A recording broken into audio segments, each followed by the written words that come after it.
The afternoon sun fell softly through the tall glass windows of the city's grand music conservatory. The golden light touched the shiny black piano placed in the center of the stage, making it glow like something magical. People were gathering, whispering, laughing, and finding their seats, their eyes full of excitement. Everyone had come to see one man, the world-famous pianist. Adrian Wells, his name was known across continents. His performances sold out in hours, and his music had moved millions. But today was different. It wasn't a grand concert or a formal event. It was an open masterclass, a fun and friendly session where Adrian wanted to share his love for music with ordinary people. He had announced it on social media saying, "Music belongs to everyone, not just professionals." The post went viral, and hundreds signed up hoping to see him in person. By the time the event started, the hall was full. Students from music schools, young pianists, and even people who just loved listening to piano filled the seats. The large chandelier above sparkled like a cluster of stars, casting warm light on the polished floor. The air buzzed with nervous excitement, everyone wondering what Adrian would do. Would he perform? Would he teach? Or maybe surprise them with something new? Then the doors at the side of the stage opened. Adrian walked in, smiling calmly, dressed simply in a black shirt and gray pants. The crowd clapped loudly, cheering his name. He waved gently, and the room quieted down almost instantly. His presence alone carried a kind of peace, a quiet strength that made people feel both calm and inspired. "Good afternoon, everyone," he said, his voice warm and deep. "I'm not here to perform for you today. I'm here to learn from you too." The audience smiled.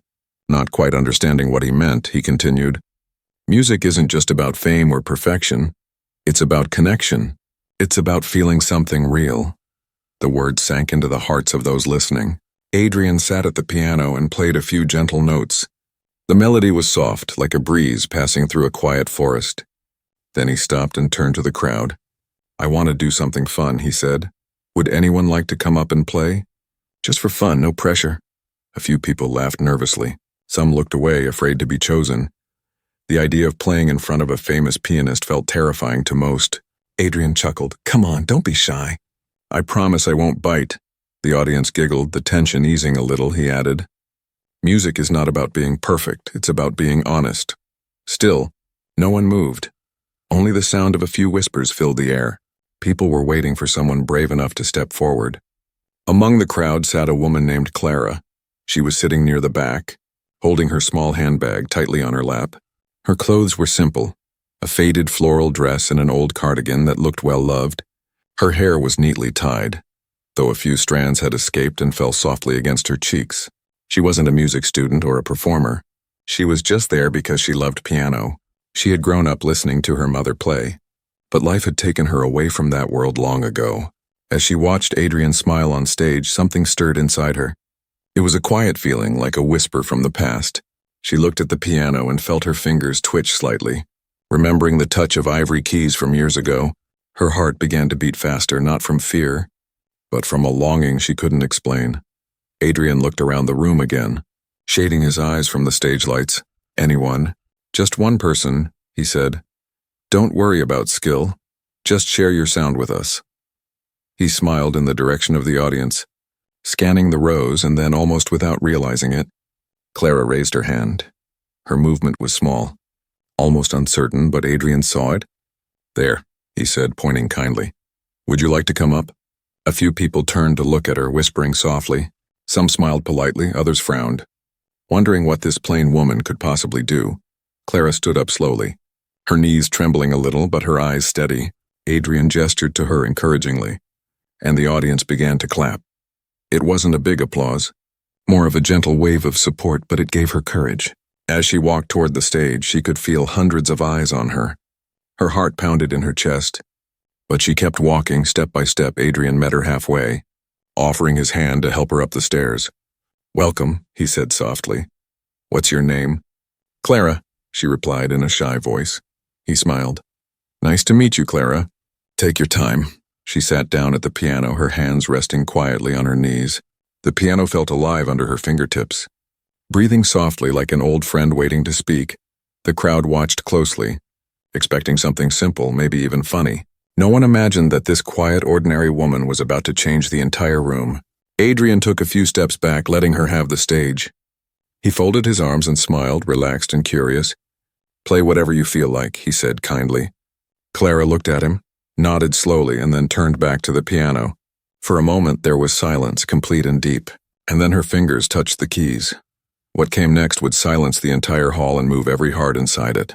Clara's hands rested gently on the piano keys, her fingers trembling ever so slightly. The room was silent now, every whisper gone, every breath held for a moment. It felt like time itself had stopped, waiting for her to play. Adrian stood beside her with a soft smile, unaware that this simple woman was about to turn his world upside down. Clara took a deep breath, feeling her heart pounding in her chest. She hadn't touched a piano in years, but something inside her whispered that she still could. It wasn't confidence. It was memory, the kind that lives deep in your soul and never leaves. Her eyes closed for a second, and in that stillness, she could hear her mother's voice saying, "Music is not played with fingers, my dear. It's played with the heart." When she pressed the first key, a soft sound filled the hall. It wasn't perfect, it wasn't loud, but it was full of something real. A quiet gasp went through the audience. They had expected clumsy notes or a few random chords, but what they heard instead was emotion. Raw and pure, the sound of someone remembering love, loss, and everything in between. Adrian's smile faded slowly. Replaced by surprise, he leaned slightly forward, his eyes narrowing as if trying to understand what he was hearing.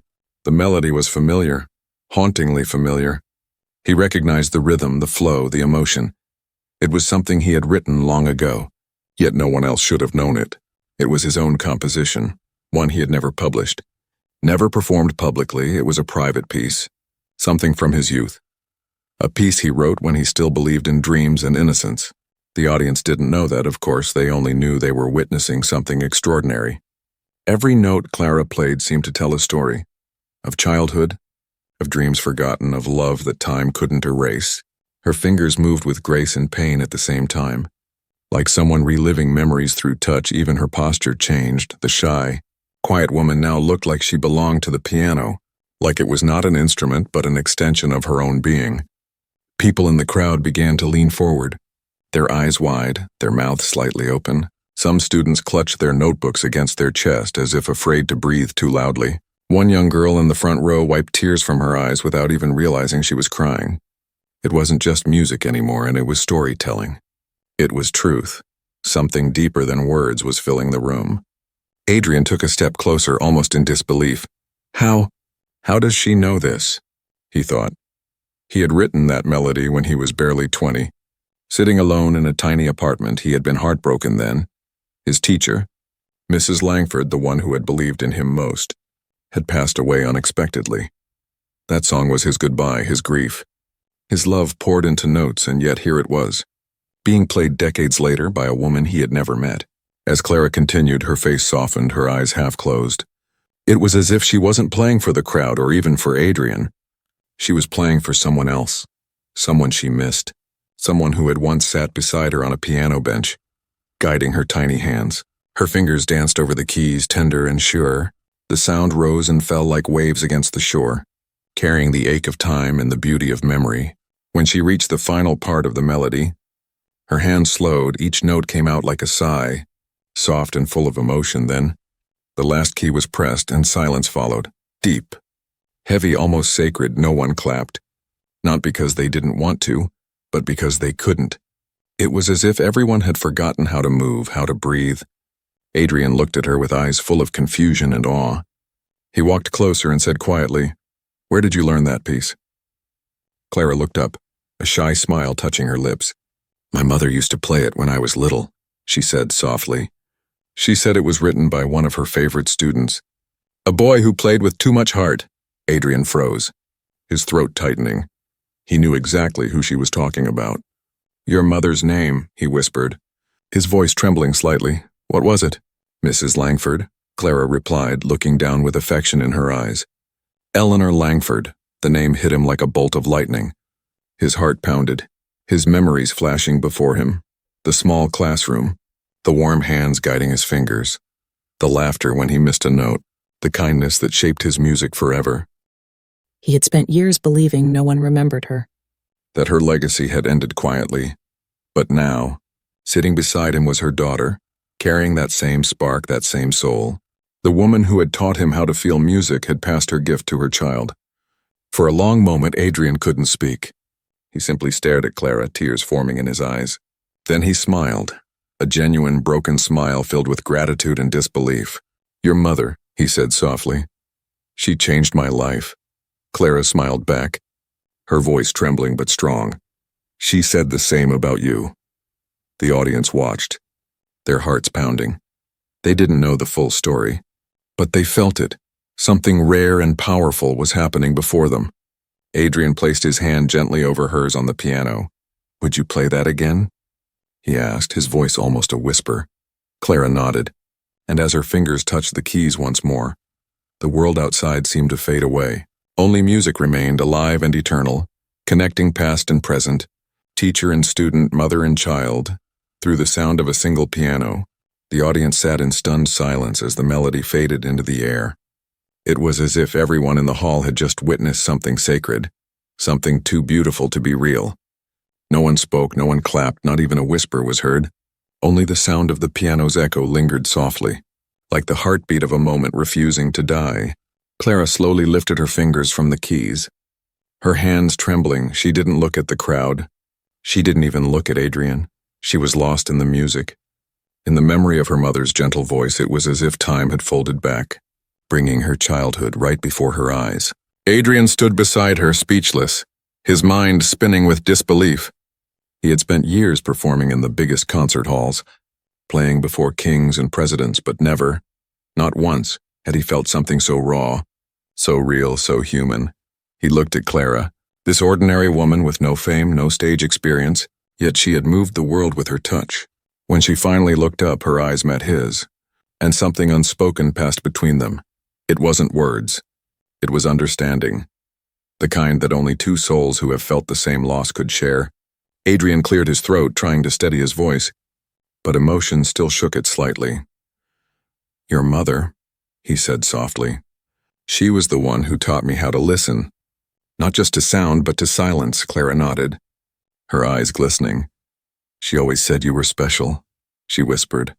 "She said you played like your heart was too big for your body." The audience leaned closer, hanging on every word. They could feel the connection between them, deep and undeniable. It wasn't about fame or skill anymore. It was about something far greater. Gratitude, memory and love that refused to fade. Adrian smiled sadly. "I was just a boy when she taught me," he said. "She believed in me when no one else did." He glanced at the piano, then back at Clara. "And now, I see her again. Through you." Clara's lips trembled, her voice breaking slightly. "She never stopped believing in you," she said. "Even after she got sick, she still talked about you." Adrian's eyes softened, his breath catching. "She got sick?" he asked quietly, though part of him already knew. Clara nodded slowly. "She passed away when I was 16, she said. But she left me her piano and her faith in music." The crowd's hearts ached, the story unfolding like a symphony of emotion. Even those who had come just for entertainment now sat with tears in their eyes, realizing they were witnessing something far beyond performance. This was not a show, it was a reunion, a healing, a moment when life's circle gently closed in front of them. Adrian took a deep breath and said, "You played that piece exactly as she did. Every pause, every feeling, every heartbeat." Clara smiled faintly. "That's because she made me play it 1,000 times as a child," she said. "She told me one day I might understand why it was special." Adrian let out a small, emotional laugh. "I think she meant this day," he replied, his voice soft but full of warmth. The audience chuckled gently, wiping their tears. Feeling the tenderness of the moment, Clara looked around the hall, her eyes wide as if realizing for the first time where she was. "I didn't mean to steal your moment," she said shyly. "I just wanted to touch the piano again." Adrian shook his head, smiling. "You didn't steal anything," he said. "You gave it back, everything I lost." The crowd broke into soft applause, gentle at first, then stronger, until the hall was filled with clapping and cheers. Clara blushed, her face turning pink, her hands covering her mouth in disbelief. No one had ever applauded her before. Not like this, not with this kind of love. When the sound finally calmed, Adrian turned to the audience. "My friends," he said. "You came here to watch me play, but today, I am the student." The crowd laughed lightly, touched by his humility. He continued, "This woman reminded me why I started playing in the first place. Not for fame, not for applause, but for the connection that music creates between souls." Every person in the room nodded, some smiling, some crying quietly. It was a truth everyone felt but rarely saw so clearly. Adrian looked at Clara again, his expression soft and full of respect. "I'd like to ask you something," he said. "Would you play with me?" Clara's eyes widened. "With you?" she asked in disbelief. The crowd gasped, murmurs spreading quickly. A world-famous pianist inviting a simple woman to share his stage. Adrian nodded gently. "Yes, with me," he said. "A duet. For your mother." Clara's hands flew to her chest, her eyes filling with tears. For a moment she couldn't speak, couldn't breathe. Then she nodded slowly, her lips trembling. "I'd be honored," she whispered. Adrian smiled and reached out his hand to help her back to the piano bench. As they sat side by side, the audience held their breath again. The room grew still, the kind of silence that only comes before something truly unforgettable. Adrian looked at her and said softly, "You start." Clara took a deep breath, placed her hands on the keys and began to play. Adrian joined her a few seconds later, his fingers dancing beside hers, their melodies weaving together like a story retold through two hearts. The sound that came out wasn't just music, and it was memory. Emotion, gratitude, and love reborn. Every note seemed to sparkle in the air, carrying the spirit of a teacher who had believed in both of them. And in that moment, everyone watching knew they were witnessing something once in a lifetime, something that would never happen again. The first few notes of the duet floated through the hall like a whisper of heaven. Adrian and Clara sat side by side, their hands moving across the piano keys in perfect harmony. The world around them seemed to disappear, and all that remained was the sound of music. Soft, powerful, and filled with life. Every note shimmered with feeling, as if the piano itself was crying and smiling at the same time. The audience sat frozen, unable to look away.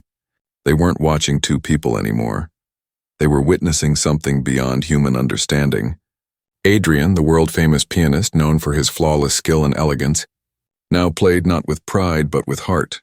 And Clara, the simple woman who had walked up shyly moments ago, now played with a confidence that seemed to come from the stars. Their fingers brushed the keys, their sounds blending like two rivers meeting for the first time after years apart. Sometimes Adrian led and sometimes Clara did, but neither tried to outshine the other. It was pure connection, a conversation through sound. Each note they played spoke of longing, of reunion, of the invisible thread that tied their lives together.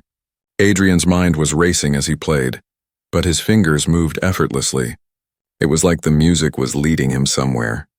He remembered being a young man, sitting at Mrs. Langford's piano, his hands trembling just like Clara's had at the start.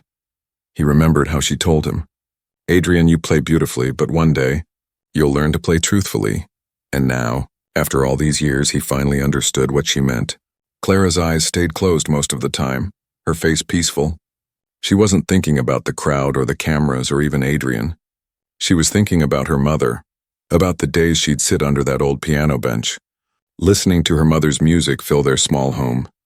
Every note she played now was a message, a way of saying, "I remember, I still hear you." And deep inside, she felt something she hadn't felt in years, freedom. As the duet continued, the melody began to shift. It grew stronger, faster, full of emotion and energy. Adrian's fingers danced with intensity, his expression fierce yet tender. Clara followed perfectly, her notes answering his, echoing his passion with her own. It was no longer teacher and student, no longer famous and ordinary. It was two souls speaking the same language. Then something magical happened. The grand chandelier above seemed to shimmer brighter. The air felt heavier with emotion. People in the audience began to cry silently, their hearts overflowing. Even those who had never understood classical music felt something they couldn't explain, as if the sound itself was touching the deepest parts of their being. Adrian glanced at Clara and she smiled softly. For the first time that day, he smiled back, a real smile, one filled with gratitude and peace. He nodded slightly, signaling a change. Together, they transitioned into a softer melody, one that sounded like a farewell, like the end of a long journey.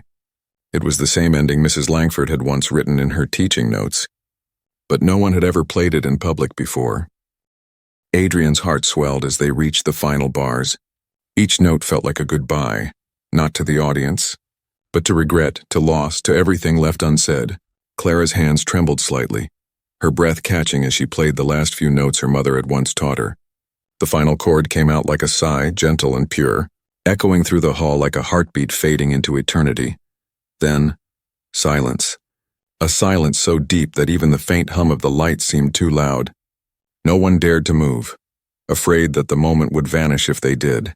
For a few long seconds it was as if the entire world was holding its breath. Adrian finally lifted his hands from the piano. His eyes glistening with unshed tears, Clara sat still, her chest rising and falling as if she'd run a long emotional race. Then slowly Adrian turned toward her.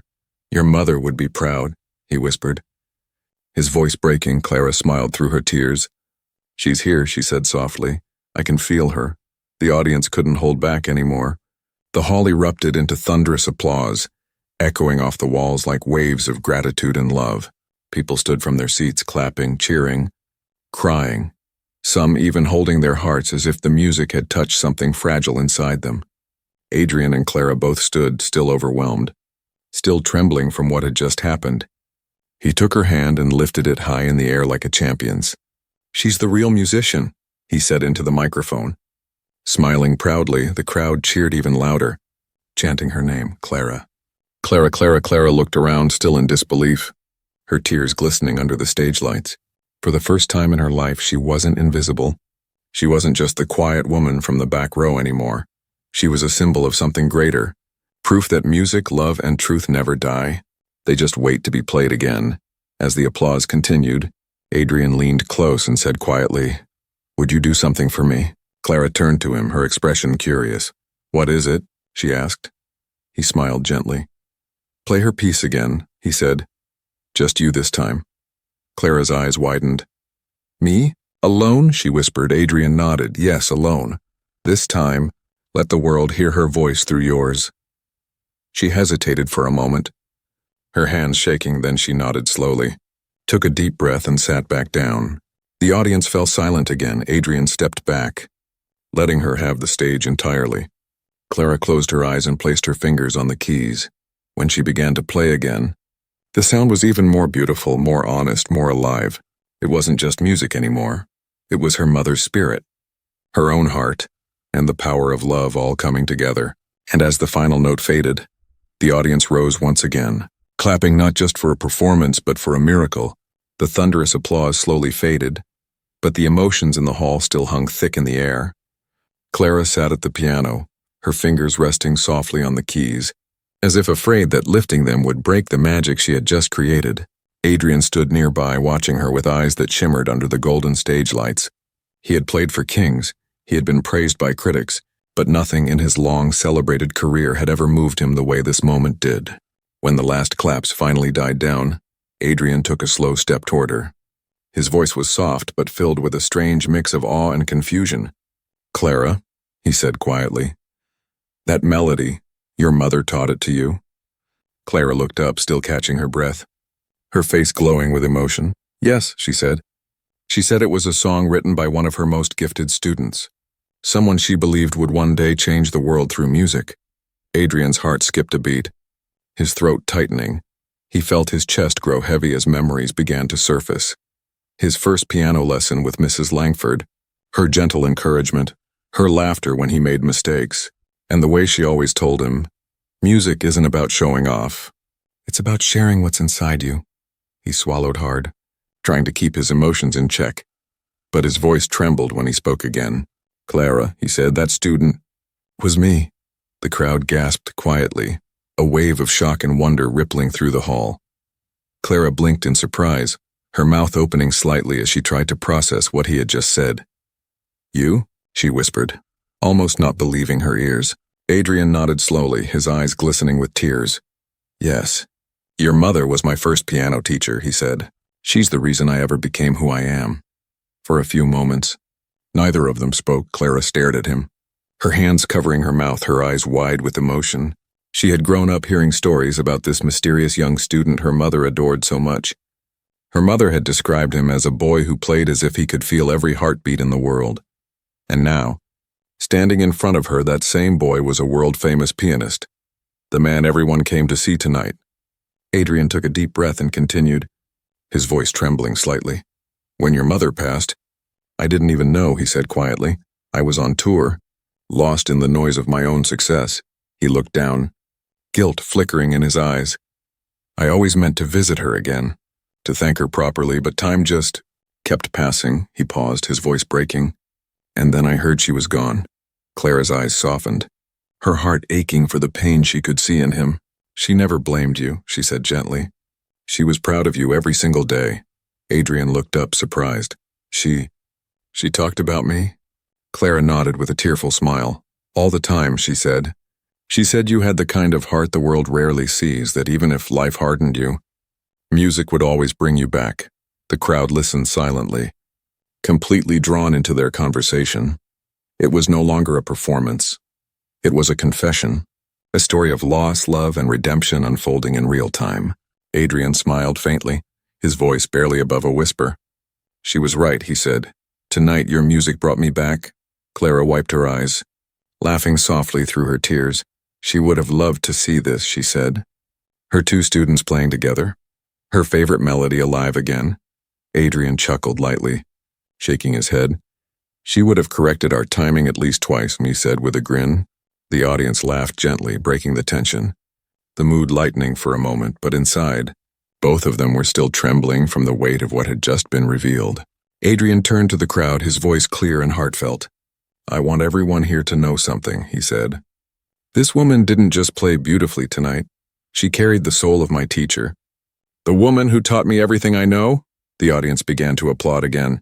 Some people standing, others wiping their eyes. Adrian gestured for them to stop, smiling humbly.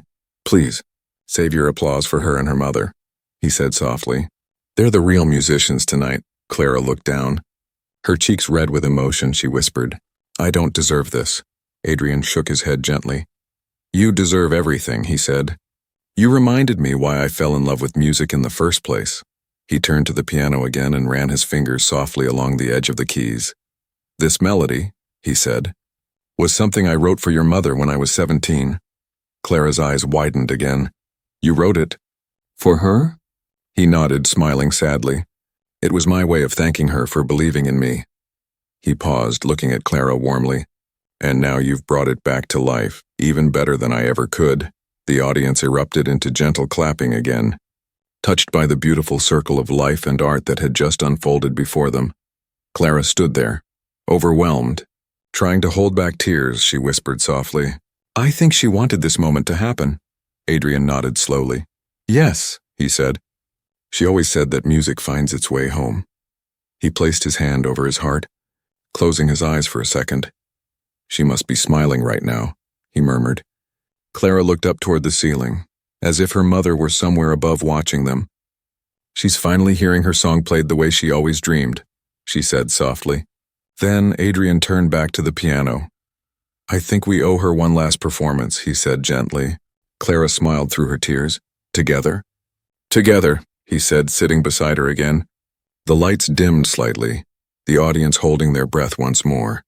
Adrian played the opening notes and Clara joined in, their hands moving in perfect rhythm. The music filled the hall like a prayer, every note carrying love, memory, and forgiveness. It was not just a performance. It was closure. It was healing. It was magic.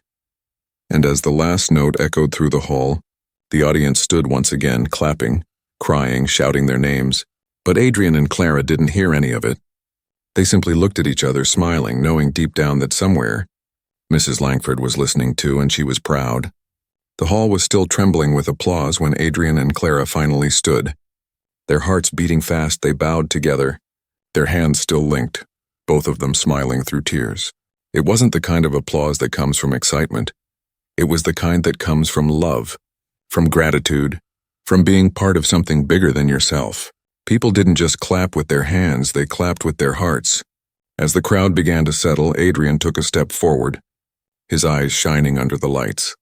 Ladies and gentlemen, he said, his voice warm but filled with emotion. You came here tonight to listen to music. He paused, looking at Clara, then back at the audience. But what you heard, he continued, was not just music. It was life, it was memory, it was a message. From someone who still lives through every note we play. The room fell completely silent again. Even the cameramen who were recording the masterclass had stopped adjusting their lenses, lost in the moment. Clara stood beside him, her hands clasped together, unsure whether to smile or cry. She had never imagined this. Standing on stage with a legend sharing her mother's song with the world, Adrian turned to her gently. "Clara," he said softly, "you've given me back something I thought I lost forever." She looked at him, her voice trembling. "What's that?" He smiled sadly. "My reason to play," he said. "For years I played for the crowd, for fame, for the world's applause. But tonight, you reminded me that music begins where words end." Clara's eyes filled again, her heart heavy with emotion. "I didn't do anything special," she said quietly. "I just played what I felt." Adrian shook his head. "And that's what makes it special," he said. "Feeling. That's what music has forgotten in this age of perfection." The audience nodded, some clapping softly, their faces glowing with admiration. After the show ended, people surrounded Clara, asking her name, taking pictures, wanting to shake her hand. She smiled nervously, unused to such attention. Some students told her, "You made me want to play again." Others said, "You reminded me why I love music." And one old woman whispered, "Your mother must be so proud of you." Before hugging her gently, Adrian watched from a distance, his eyes soft with pride. He knew that this night had changed everything, not just for Clara, but for him too. He approached her quietly after the crowd began to thin. "Clara," he said, "would you come see me tomorrow? There's something I'd like to show you." Clara blinked in surprise. "Tomorrow?" she asked. Adrian nodded, smiling. "Yes, at my studio, 10 in the morning." The next day, Clara arrived at his studio, still unsure if it was a dream or real life. The studio was large but warm, filled with instruments, shelves of music sheets, and photos of Adrian's concerts from around the world. But what caught her eye was an old black-and-white photo on the wall. It was of a young Adrian standing beside a woman she immediately recognized. It was her mother, Mrs. Langford, smiling proudly, one hand on his shoulder. Clara's breath caught, tears forming in her eyes.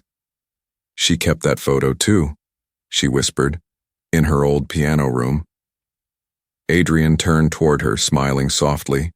"I took it on my last lesson with her," he said. "She told me to never forget where I came from."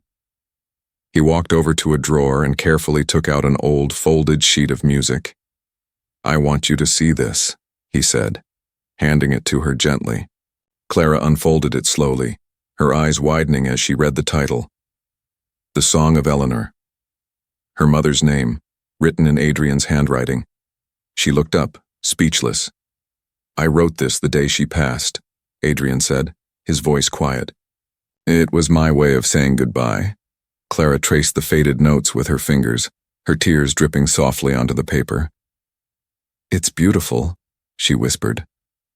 "Why didn't you ever play it?" Adrian smiled sadly. "Because I couldn't," he said. "Every time I tried, I'd stop. It hurt too much." He looked at her meaningfully. "But I think you can." Clara's head shot up. "Me?" she asked, almost laughing in disbelief. "Yes, you," he said gently. "You carry her spirit. Her kindness, her strength, and her music." Clara shook her head. "I don't have your skill, your fame." Adrian smiled. "Skill and fame mean nothing if the heart is missing," he said softly. "And your heart is exactly what this piece needs." For a long moment, she just stared at him, unsure what to say. Then she nodded slowly, wiping her tears.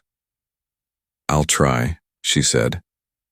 Adrian sat beside her at the piano, and together they began to bring the song to life. It started softly, hesitantly as Clara followed the notes carefully, but soon the music began to flow naturally as if her mother's hands were guiding her own. The melody rose like sunlight through clouds, full of hope and sorrow intertwined. Adrian joined in quietly, harmonizing with her, his notes weaving around hers like a promise. When the last chord faded, Clara sat still, her fingers trembling. Adrian smiled gently. "Now it's complete," he said. "She's finally heard her song again." Clara looked at him, her eyes shining. "Thank you," she whispered. He shook his head. "No, thank you," he said softly, "for reminding me that music isn't about being remembered. It's about remembering." Later that evening, a small video clip from the concert went viral across the internet. It showed the moment Clara played beside Adrian, the moment when their duet silenced an entire hall. Within hours, millions watched it, leaving comments like, "This is what real music feels like," and "I cried and didn't even know why." People from all over the world were moved, not by fame, not by perfection, but by pure emotion. Clara didn't care about the fame that followed. She continued to visit Adrian's studio, playing, learning, and growing. Together, they decided to start something new, a music foundation in Mrs. Langford's name, a place where ordinary people could rediscover the beauty of music no matter their age or background. And every time Clara sat at the piano, she could feel her mother's presence beside her, smiling, guiding, and whispering softly, "See, my dear, music always finds its way home." Months passed since that unforgettable night at the concert hall. The story of Adrian and Clara had spread far and wide, touching hearts across the world. News outlets called it the miracle duet, while millions of viewers online replayed the video again and again. But for Adrian and Clara, fame wasn't what mattered. It was what came after. Together they built something beautiful, a small music foundation in honor of Mrs. Eleanor Langford, the teacher who had connected them both through time. They named it the House of Melody, a place where anyone could come to play, learn, or simply listen. No fancy rules, no judgment, just pure music, just heart. On the first day it opened, only a handful of people showed up. A little boy clutching a second-hand keyboard, an old man carrying a worn violin, a few mothers with shy daughters who dreamed of playing piano. Clara welcomed each one with warmth, offering tea, cookies, and a smile that made everyone feel at home. Adrian watched quietly from the corner, a soft smile on his face, remembering how Mrs. Langford used to greet him the same way. The foundation grew faster than either of them expected. Within months, hundreds of people came, some who had given up music years ago, some who had never touched an instrument. There were laughter, wrong notes, little victories, and tears of joy. The building was always filled with the sound of life, not perfect music, but honest music. Clara became the heart of the place. She taught with patience, often saying, "It's okay to make mistakes, even broken notes have beauty." Children adored her, adults respected her, and everyone who entered left with a piece of peace inside them. Adrian, on the other hand, found a new purpose too. He no longer toured the world chasing applause. He spent his mornings teaching, his afternoons composing, and his evenings sitting by the piano listening to his students play. One evening, as the sun dipped low behind the old church across the street, Clara found Adrian sitting quietly at the piano. He was staring at a blank sheet of music, his fingers hovering over the keys but not moving. "You're thinking again," she said softly, smiling as she walked in. Adrian chuckled. "I can't help it," he said. "Every time I sit here I hear her, your mother, telling me to stop overthinking." Clara laughed. "That sounds exactly like her," she said, sitting beside him. For a while they sat in comfortable silence. Then Adrian said, "I've been thinking, it's time for something bigger." Clara looked at him curiously. "Bigger?" He nodded, his eyes brightening. "Yes, a concert, not mine, not yours, but for our students." Clara's eyes widened. "A concert?" "Yes," he said, smiling. "We'll call it The Song Lives On, a tribute to every soul who believes in music." Weeks of planning followed.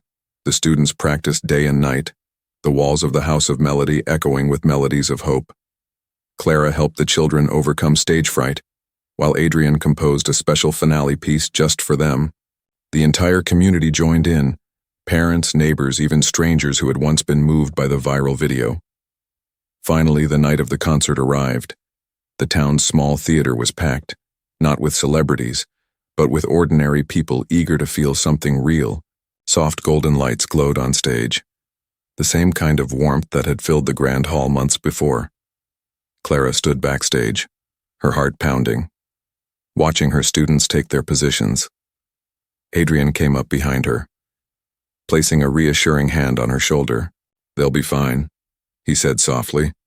"They've got your spirit." Clara smiled nervously. "And your courage," she replied. The first performance began. A young girl playing Twinkle, Twinkle, Little Star with trembling hands. The audience clapped warmly, not for perfection but for bravery. Then came duets, violin solos, and even a small choir of children singing songs they had written themselves. Every performance was filled with pure emotion, and by the time the finale approached, there wasn't a dry eye in the room. Adrian stepped onto the stage, greeted by cheers and applause. He smiled and spoke into the microphone. "Tonight," he said, "we celebrate not fame, but faith. Faith in the music that connects us all."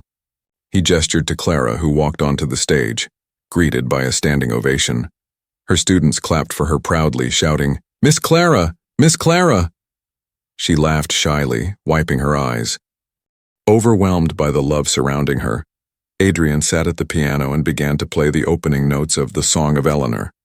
Clara joined him, her hands steady and sure. But this time, they weren't alone. One by one, their students joined in.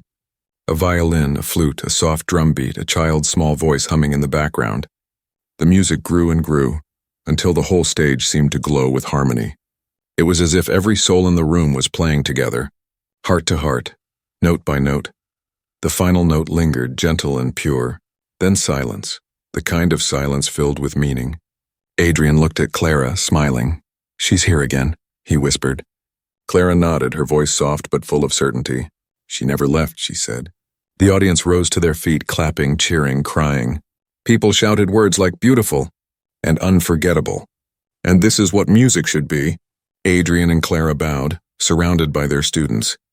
And for the first time, Adrian didn't see himself as the star. He saw himself as part of something far greater.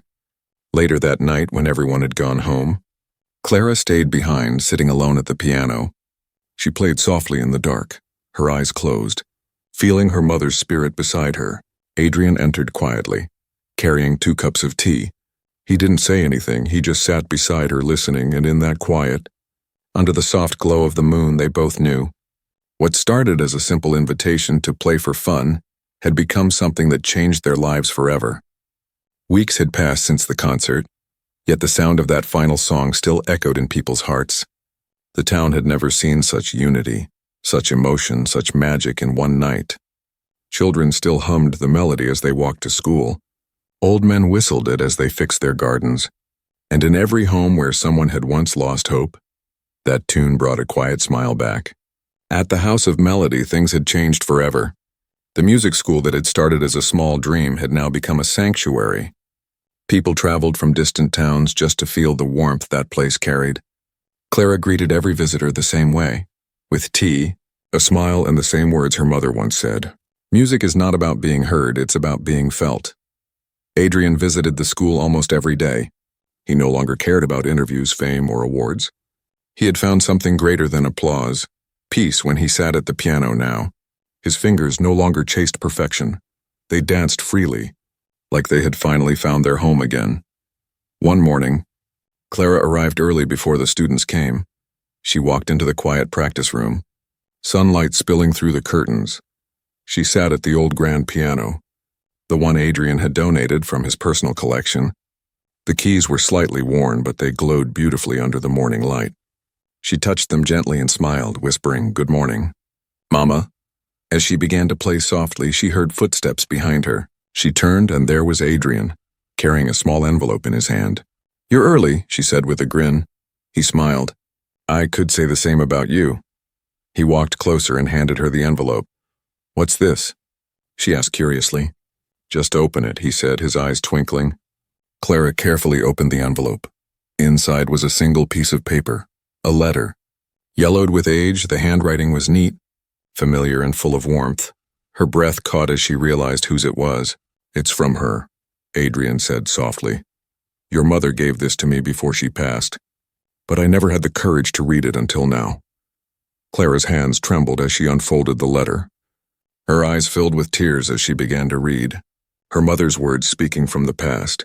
"My dear Adrian," the letter began, "if you are reading this, it means life has taken us on different paths, but I hope music has never left your heart. You were always more than a student to me, you were a soul made of melody. And if, one day you meet my daughter, teach her not how to play, but how to feel. Because in every note she plays, she will carry both of us." Clara covered her mouth. Tears spilling down her cheeks, Adrian's own eyes glistened as he whispered. She knew. Clara nodded slowly, her heart aching yet filled with peace. "Yes," she said softly. She always knew. They sat there for a long time, neither speaking, only the sound of the piano humming faintly as Clara pressed a few quiet notes. It was as if Mrs. Langford's spirit had filled the room. Wrapping them in warmth and love, Adrian finally broke the silence. "You know what this means, don't you?" Clara looked at him, confused. "What?" "It means we have one last promise to fulfill," he said, smiling gently. "We must take her song to the world." Clara blinked. "The world?" Adrian nodded. "Yes," he said. "Let's record the song of Eleanor, not for fame, but for her, for every teacher, every forgotten dream, every heart that still believes in music." Clara smiled through her tears. "She would love that," she said. "Then let's make it happen," Adrian replied, his voice filled with determination. Weeks turned into months, and soon the recording began. They didn't choose a big studio or fancy producers. They recorded right there inside the House of Melody. Surrounded by their students, every person played a small part. A violin here, a child's voice there, a simple heartbeat on a drum. It wasn't perfect, but it was real. And it was full of soul. When the song was finally finished, Adrian released it online, no marketing, no promotions, just the truth, he wrote. "This is not my song. It belongs to a teacher who believed that music could change lives."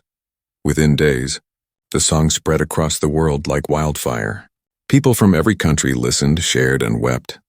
Messages flooded in. I felt peace. I remembered my mother. This healed me. It wasn't just a melody anymore. It was a bridge between hearts. Clara couldn't believe what was happening. She and Adrian watched the view count climb into millions. But more than numbers, it was the love that touched them.